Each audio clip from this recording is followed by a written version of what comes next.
नमो ओरियंताणम नमो सिद्धाणम नमो आर्याणम नमो उजायणम नमो लोए सवसावणम मंगलम भगवान वीरो मंगलम गौतमो गणी मंगलम कुंद कुंदारो जैन धर्मोस्तु मंगलम सर्वमंगल मांगल्यम सर्वकल्याणकारकम प्रधानम सर्वधर्माणम जैनम जयतु शासनम। नमो तीर्थनायकने नमो ओंकार नादने ओंकार संगर्यो जैने नमो ते कुंद कुंदने अहो उपकार जिनवरनो कुंदनो ध्वनि दिव्यनो जिन कुंद ध्वनि आप्या अहो ते गुरु कहाननो। मंगलमय मंगल कर्ण वीतराग विज्ञान नमो ताहि जाते भय अरहंतादि महान करि मंगल करियो महा ग्रंथ करण के काज जाते मिले समाज सब पावे निज पद राज मिथ्या भाव अभाव ते जो प्रगटे निज भाव सो जयवंत रहो सदा यही मोक्ष उपाव सो निज भाव सदा सुखद अपनो करो प्रकाश जो बहुविधि भव दुख निके करी है सत्तानाश। मोक्ष मार्ग प्रकाशक ग्रंथ भाग पूज्य गुरुदेव श्री के प्रवचन भाग 3 पेज नंबर 478। क्या कह रहे हैं? पंडित जी ने अपनी बात कही, अब गुरुदेव श्री उसका खुलासा कर रहे हैं। व्रत अव्रत दोनों विकल्प रहित, जहाँ पर परद्रव्य के ग्रहण त्याग का कुछ प्रयोजन नहीं है, ऐसा उदासीन वीतराग शुद्धोपयोग ही मोक्ष मार्ग है। सुख चाहिए, मोक्ष मार्ग मीन्स सुख के रास्ते में चलना। मोक्ष में पूर्ण सुख है और मार्ग में चलते हुए आंशिक सुख मिलता है। जो न्यूट्रल परिणाम, वीतराग परिणाम, शुभ अथवा अशुभ, मतलब व्रत का परिणाम और अव्रत का परिणाम, ये शुभ अशुभ, इनका अंदर में कोई विकल्प नहीं और द्रव्य कोई परद्रव्य का ग्रहण और त्याग का कोई प्रयोजन नहीं, ऐसा शांत वीतराग भाव, उसका नाम शुद्धोपयोग और वह मोक्ष मार्ग है, वह धर्म है। अब निचली दशा में, जब वास्तव में धर्म तो यही है शुद्धोपयोग, पर जब निचली दशा में है, अभी धर्म समझ में आने के बाद, आत्मा का अनुभव होने के बाद तुरंत मुक्ति नहीं हो जाती है। तो जब तक मुक्ति न हो, और गुणस्थानों की परिपाटी है, ऊंचा चढ़ता चढ़ता चढ़ता सीढ़ियाँ कही है गुणस्थान की, तो चौथे पांचवें छठवें गुणस्थान में आत्मा का भान होता है और साथ में दया दानादि का भाव भी है। इस प्रकार वहाँ एक समय में दो भाव वर्तते हैं। आत्मा की समझ है, शुद्धता, शुद्ध चैतन्य भगवान में अपनापन है, पर राग रूप में दया दानादि के भाव भी है। ऐसे दो भाव हैं। वहाँ दया दानादि के भाव बंध का कारण है। क्या कहा? उदाहरण पहले भी दिया, चिल्के सहित मूंगफली। मूंगफली के ऊपर जो चिल्का लगा है, जो उसका निकालने पर दाना खाने लायक होता है, चिल्का कचरा हो जाता है। अंदर दाना है तो वो चिल्के को भी मूंगफली कह देते हैं। उसी प्रकार ये दो भाव होते हैं, एक वीतरागता रूप और एक राग रूप। तो वीतरागता सहित राग भाव जितना है, शुभ भाव जितना है, उसको भी धर्म कह देते हैं, धर्म है नहीं, बंध का कारण है। और आत्मा की श्रद्धा ज्ञान लीनता अबंध का कारण है। जितनी शुद्ध परिणति वर्तती है वह धर्म का कारण है।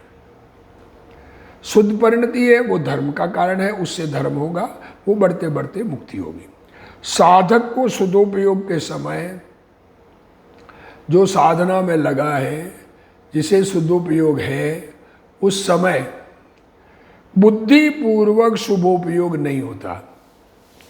क्या कह रहे हैं? जिस समय उपयोग, देखो एक जीव का, छद्मस्त जीव का, एक जीव में छद्मस्त जीव का उपयोग एक समय में एक जगह लगता है। जब उपयोग शुद्धता को विषय करता है तो शुभोपयोग में उपयोग नहीं होता, पर अंदर शुभ भाव भी पड़े हुए हैं। परंतु अबुद्धि पूर्वक राग है, उतना वहां बंधन है। राग पड़ा है, वीतराग नहीं हुआ जब तक राग है। पर शुद्धोपयोग, उपयोग जब शुद्ध आत्मा पर होता है तो राग में उपयोग नहीं है, पर राग है और उसका बंधन है। उसको अबुद्धि पूर्वक राग कहते हैं, क्योंकि खुद के ज्ञान में ज्ञात नहीं होता, भगवान के ज्ञान में ज्ञात होता है। तथा शुद्धोपयोग न हो उस समय जब उपयोग शुभ पर जावे, तो चौथे, पांचवें, छठवें गुणस्थान में श्रद्धा ज्ञान सहित शुद्ध परिणति सदा होती है, उतना धर्म है। क्या कह रहे हैं? जब शुभ भाव है उस समय भी श्रद्धा ज्ञान सहित शुद्ध परिणति मेंटेन रहती है। शुभोपयोग के काल में भी जितनी निर्मलता हो गई, वो निर्मलता मेंटेन रहती है सर्टेन काल तक। फिर अगर शुद्धोपयोग फिर नहीं हो सर्टेन पीरियड के बाद में, तो फिर वापस वो परिणति मिट भी सकती है, किसी किसी के मिटती है, सामान्य रूप से नहीं मिटती, क्योंकि रुचि में शुद्धोपयोग उपादेय है। जितना शुद्धोपयोग, शुद्ध परिणति है, उसका नाम धर्म है, और जितना शुभ राग है, वर्तता है, उतना अधर्म है, धर्म नहीं है, धर्म से विपरीत भाव है। इस प्रकार ज्ञानी को भूमिका अनुसार शुभ राग होता है, उतना बंध है, और जितनी वीतराग दशा है उतना धर्म है। ये ज्ञानी की परिणति है। मुनि के अंतर में वीतराग दशा होती है और बाह्य नग्न दशा होती है। देखो, अंतरंग में वीतराग दशा, बाहर में नग्न दिशा। वे जंगल में बसते हैं, मुनिराज जंगल में रहते हैं, उनके वस्त्र पात्र नहीं होते, वस्त्र पात्र सहित मुनि दशा नहीं होती। वस्त्र पात्र है तो मुनि नहीं हो सकता। जब वे मुनि अंतर स्वरूप में लीन नहीं होते, अंतर स्वरूप में लीन नहीं होते, स्वरूप से उपयोग बाहर आता है, शुभ भाव में आता है, तब खड़े खड़े आहार लेने का विकल्प होता है। आहार का विकल्प आया तो आहार लेने के लिए बैठ के आहार नहीं लेते, खड़े खड़े जितना ले सके लिया। इसलिए उस व्रतादि शुभोपयोग को, व्रतादि का जो भाव है, 5 महाव्रत 5 समिति, इस समिति में आता है आहार लेना खड़े खड़े। 28 मूल गुण में आता है, 5 महाव्रत 5 समिति और 5 इंद्रिय जय, 6 आवश्यक और 7 अन्य गुण, ये 28 मूल गुण है। 5 महाव्रत 5 समिति और 3 गुप्ती, ये 13 वेद चारित्र के कहे गए हैं। तो उसको उपचार से मोक्ष मार्ग कहा है। मैं ज्ञान हूं, मैं ज्ञान का पुतला चैतन्य भगवान हूं, कोई भी पर पदार्थ मेरे नहीं है, स्त्री धनादि मेरे नहीं है, अन्य वस्तुएं मेरे कारण नहीं आती है, मेरे में होने वाला राग कर्म अथवा निमित्त के कारण नहीं होता, दया दानादि का शुभ भाव आता है, वह दोष है, ऐसा ज्ञानी मानता है। पाप में कषाय अधिक है और पुण्य में कषाय कम है। साधक को इन दोनों का आदर नहीं है, ऐसे धर्मात्मा को शुभ राग सहचर होता है। क्या कह रहे हैं? ऐसे धर्मात्मा को शुभ राग साथ में होता है, इसलिए उपचार से उसको मोक्ष मार्ग कहा है। परंतु वस्तु का विचार करने पर शुभोपयोग तो मोक्ष का घातक ही है।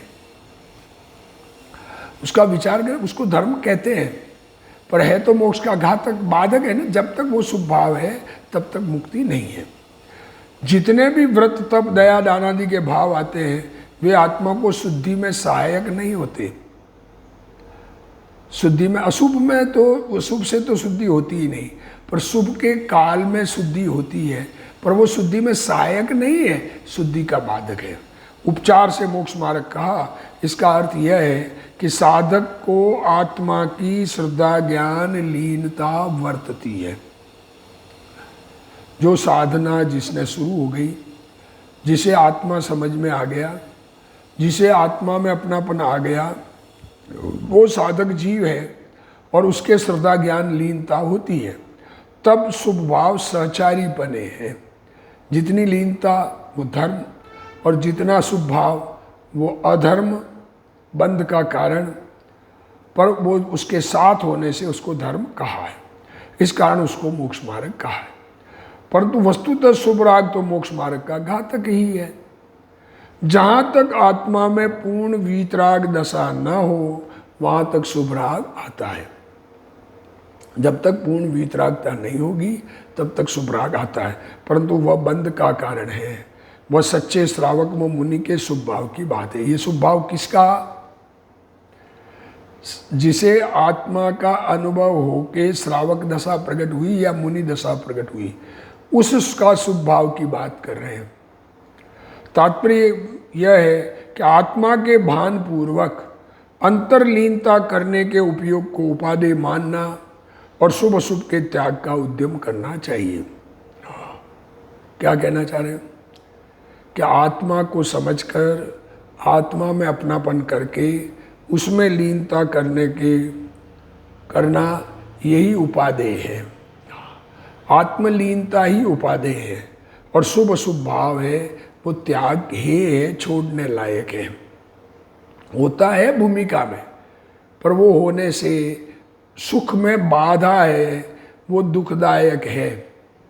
ज्ञानी को लगता है, अज्ञानी को ऐसा लगता है कि ये सुखदायक है, क्योंकि कम दुख भी सुख लगता है। शुभ में दुख कम है, पर है दुख। जिसको कुदेवादि का आदर नहीं छूटा, अब जिसको ऐसी बात करने वाले सच्चे देव, वीतरागी सर्वज्ञानी परमात्मा, उनसे विपरीत कुदेव, उनका जिसको आदर नहीं छूटा और सुदेवादि का आदर नहीं आया, तो भी कहेगा हमें चैतन्य के अभेद स्वभाव का बहुमान आया है। सच्चे देव शास्त्र गुरु को माने, अरे आत्मा में सुख और उस सुख में लीनता, ऐसे परिणाम वाले को उससे विपरीत बात करने वाला कैसे पसंद आ सकता है?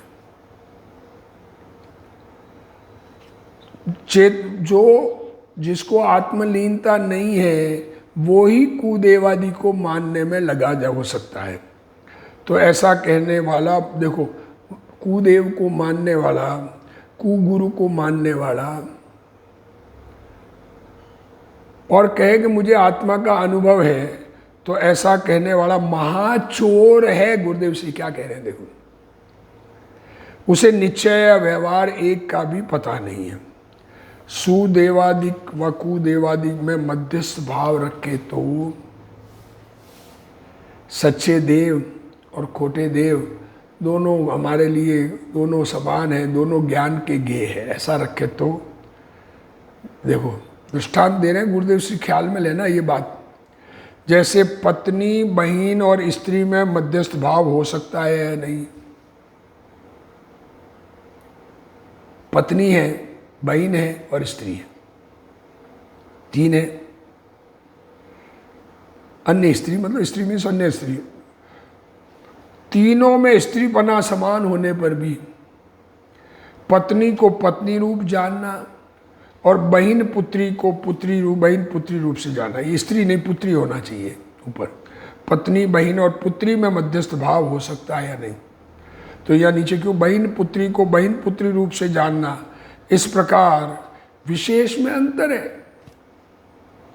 सामान्य रूप से स्त्री है, सामान्य रूप से देव है दुनिया में, पर हमारे मानने लायक हमें उससे लाभ किससे मिलेगा? इसी प्रकार सुदेवादि और कुदेवादि गेय रूप से समान है, तथापि सत्य निमित्त और असत्य निमित्त के रूप में देखो, एक सत्य में निमित्त है, एक झूठे में निमित्त है। कुदेव तो संसार में रखड़ाएगा, वो तो संसार की बात करेगा। संसार में कैसे रहना, अपने स्त्री पुत्रादि के साथ कैसे रहना, भाई बहनों के साथ कैसे रहना, ऐसी बात बताएंगे। सुदेव जो है आत्मा में कैसे रहना, ये बात बताएंगे। तो ये उनमें भेद है। आत्मा का भान होने पर सत निमित्त का बहुमान आए बिना नहीं रहता। आत्मा का आनंद जिसे मिला तो उसको जो आत्मा का आनंद बताते वाले भगवान, गुरु, शास्त्र, धर्म, उनका बहुमान आए बिना नहीं रहता। यही वास्तविक विवेक है। सम्यक दृष्टि का शुभोपयोग भी वास्तव में बंध का ही कारण है। सम्यक दृष्टि को शुभ भाव है, वो बंध का ही कारण है। परंतु उस समय साथ ही निश्चय श्रद्धा ज्ञान रूप मोक्ष मार्ग है। इस कारण उपचार से उसके शुभ को मोक्ष का कारण कहा है। परंतु वास्तविक साधन तो विकल्प रहित श्रद्धा ज्ञान और वीतरागी चारित्र ही है। राग मोक्ष का साधन है ही नहीं। ऐसा श्रद्धान करना, सत्य श्रद्धान से मुक्ति होगी।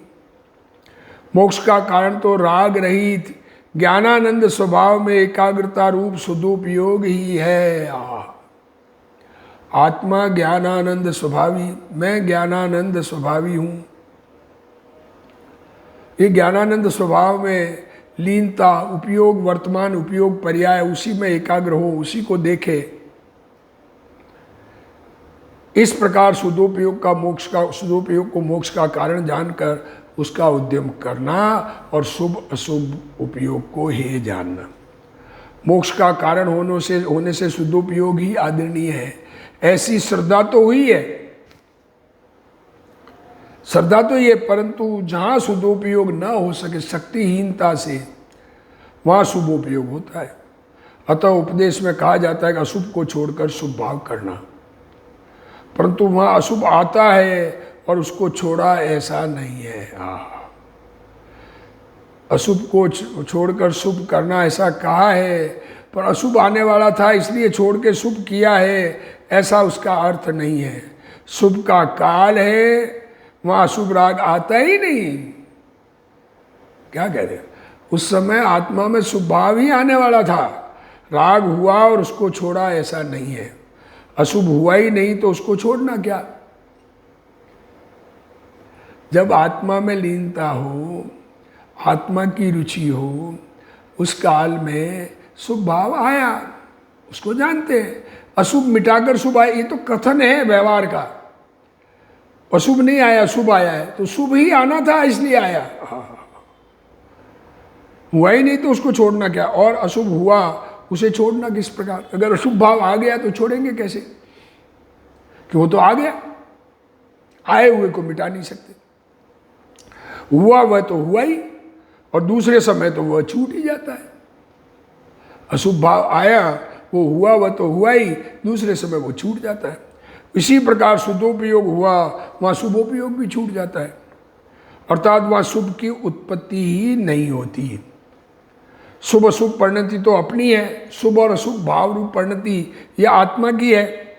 परंतु यहाँ तो ऐसा कहा है शुभोपयोग हो, उस समय अशुभोपयोग नहीं होता। इस कारण अशुभोपयोग छोड़ा, ऐसा व्यवहार से कहा जाता है। शुभोपयोग हो तो अशुभोपयोग नहीं किया, ये कहा जाता है। वास्तव में उस समय अशुभोपयोग आना था और हमने मेहनत करके शुभोपयोग किया हो, ऐसा नहीं है। धन आना है, वो आया है, हमारे कमाने से आया है, ऐसा है ही नहीं। आत्मा के पर का ग्रहण त्याग तो है ही नहीं, परंतु अशुभ का छोड़ना और शुभ का ग्रहण करना भी उपचार से है। शुभ के समय शुभ का ही काल है और उस समय अशुभ का काल ही नहीं है। इस प्रकार अशुभ को छोड़ा कहा जाता है। क्रमबद्ध पर्याय में तो कोई अंतर नहीं पड़ता। जो पर्याय जिस द्रव्य में जिस समय होनी है वही होती है। परंतु अब क्रमबद्ध पर्याय तो जो होनी है वही होती है।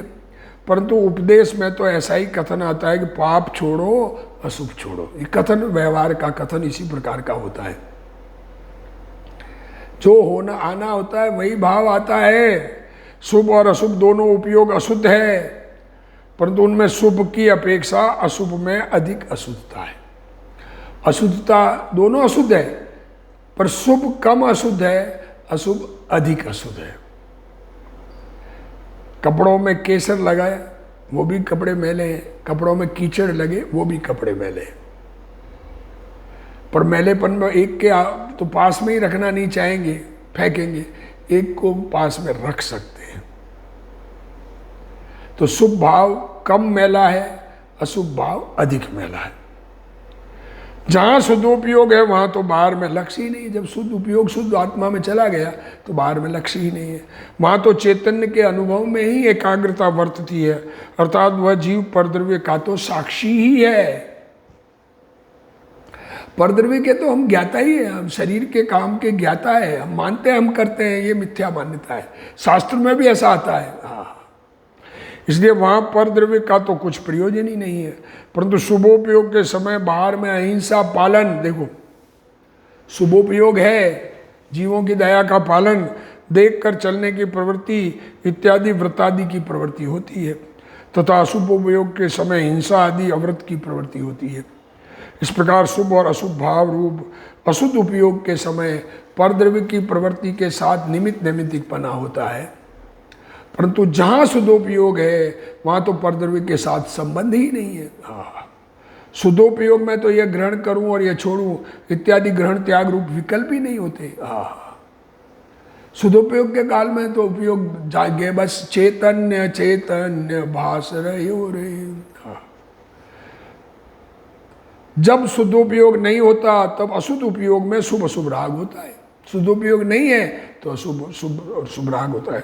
वहाँ व्रतादि रूप शुभ भाव के साथ शरीर के ब्रह्मचर्य आदि की क्रिया का निमित्त नैमित्तिक संबंध है। व्रत का भाव आया तो फिर शरीर से ब्रह्मचर्य पलता है। चोरी आदि का भाव भी नहीं है, परिग्रह रखने का भाव भी नहीं है। पंच महाव्रत की वृत्ति का शुभ राग हो तब शरीर की दशा नग्न दिगंबर ही होती है। हाँ, ऐसा निमित्त नैमित्तिक संबंध है। शुभोपयोग के समय शरीर की क्रिया हिंसा मैथुन आदि रूप नहीं होती। शुभ भाव है तो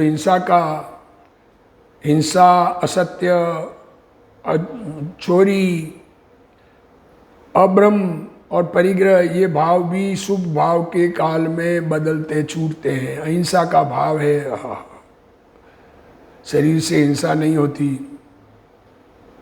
पंच महाव्रत का शुभ राग हो और शरीर पर वस्त्र आदि का ग्रहण हो, ऐसा नहीं होता। 5 महाव्रत ग्रहण किए और शरीर में कपड़े रह जाए, पांचों पाप छूटते हैं ना।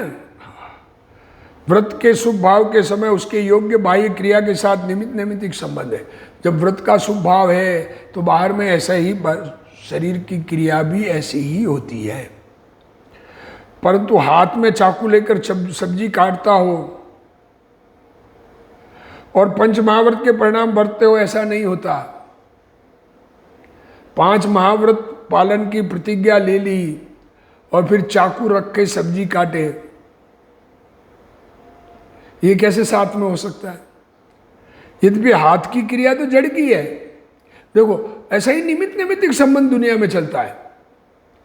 हाथ की क्रिया आत्मा नहीं कर सकता, पर जिसको अंदर में आत्मा अनुभव में एकाग्रता इतनी बढ़ गई और पंच महाव्रत के परिणाम है तो बाहर में हाथ में हथियार रखने का भाव भी नहीं आएगा। हाँ, जड़ की क्रिया है, भाव भी नहीं आएगा और वो क्रिया भी नहीं होती है। परंतु राग के और अब कोई हाथ में चाकू धर दे, पकड़ा दे, अंदर भाव नहीं पर कोई पकड़ा दे तो कि वो होता होगा, उसको क्या करना आता है ना। वारी शैन क्या ध्यान में बैठे हैं और चोर चुराया हुआ माल उनके आगे रख के चला जाता है, क्या करेंगे? खुद ने लिया क्या? यद्यपि हाथ की क्रिया तो जड़ की है, परंतु राग के और बाह्य क्रिया के निमित्त नैमित्तिक संबंध होता है। आत्मा का राग और बाहर की क्रिया, ऐसा निमित्त नैमित्तिक संबंध होता है। और जहाँ शुद्धोपयोग में स्थिर हुआ वहाँ तो पर लक्ष्य द्रव्य का लक्ष्य ही नहीं है। इस प्रकार जीव के राग के और पर द्रव्य के ग्रहण त्याग के निमित्त नैमित्तिक संबंध है, परंतु शुद्धोपयोग में ग्रहण त्याग का विकल्प नहीं है। पंच महाव्रत की वृत्ति हुई इसलिए वस्त्र छोड़ना पड़ता है। अज्ञानी ऐसा कहता है, अरे आत्मा में एकाग्र होगा तो वस्त्र छोड़ने का राग ही रहेगा। वस्त्र छोड़ने के बाद ही सातवां गुणस्थान प्रकट होता है। ऐसा मानने वाला वस्त्र छोड़ने की क्रिया का कर्ता होता है। क्या कहें, क्यों पर के कर्ता बनते हो। हाँ, अरे शरीर के काम हमारे किए नहीं है। शरीर के काम को अपना किया मानना यह मिथ्यात्व है। और पंच महाव्रत होने पर भी देखो, अब कोई ये कि पंच महाव्रत पालते हैं, अब शरीर में वस्त्र है तो है, वस्त्र होते हैं, ऐसा मानने वाला भी मिथ्या दृष्टि है। पंच महाव्रत के और वस्त्र के त्याग के निमित्त नैमित्तिक संबंध है। अब ध्यान में बैठे और कोई वस्त्र डाल जाए वो बात जुदी, वो तो उपसर्ग है। परंतु वहां जीव ने तो पंच महाव्रत का शुभ राग किया। वस्त्र छोड़ने की क्रिया का कर्ता जीव नहीं है, छूट जाते हैं। ऐसा ही निमित्त नैमित्तिक संबंध है राग का और बाहर शरीर का। पर वस्त्र छोड़ने की क्रिया मैंने की, पूरा मिथ्यात्व आ गया। शुभ परिणाम कारण और वस्त्र छूटना उसका कार्य ऐसा नहीं है। अशुभ परिणाम कारण और बाहर में हिंसादि की क्रिया होना उसका कार्य ऐसा नहीं है। यहाँ भाव और क्रिया में निमित्त नैमित्तिक संबंध है। भाव और क्रिया, जैसा भाव होगा वैसे बाहर की निमित्त नैमित्तिक संबंध। निमित्त नैमित्तिक संबंध कर्ता कर्म संबंध नहीं, कर्ता कर्म संबंध नहीं है। अज्ञानी तो आत्मा के परिणाम के कारण जड़ की क्रिया हुआ मानकर, आत्मा के भावों के कारण मुझे भाव आया तभी तो मैंने खाना छोड़ा। आज उपवास रखूंगा, खाना नहीं खाया, ये मेरे अंदर में आत्मा के भाव के कारण बाहर का शरीर का खाना नहीं हुआ। अरे शरीर का में खाना नहीं होना अलग बात और आत्मा का भाव अलग बात। और अब उसका शरीर की क्रिया का स्वामी होता है, अतः वह मिथ्या दृष्टि है। यहाँ उसको समझाए, भाई तेरी पर्याय में शुभाशुभ भाव होते हैं, वे तेरे हैं, परंतु जड़ की क्रिया तेरी नहीं है, इस शरीर की क्रिया तेरी नहीं है। पर्याय में 14वें गुणस्थान तक अशुद्धता है।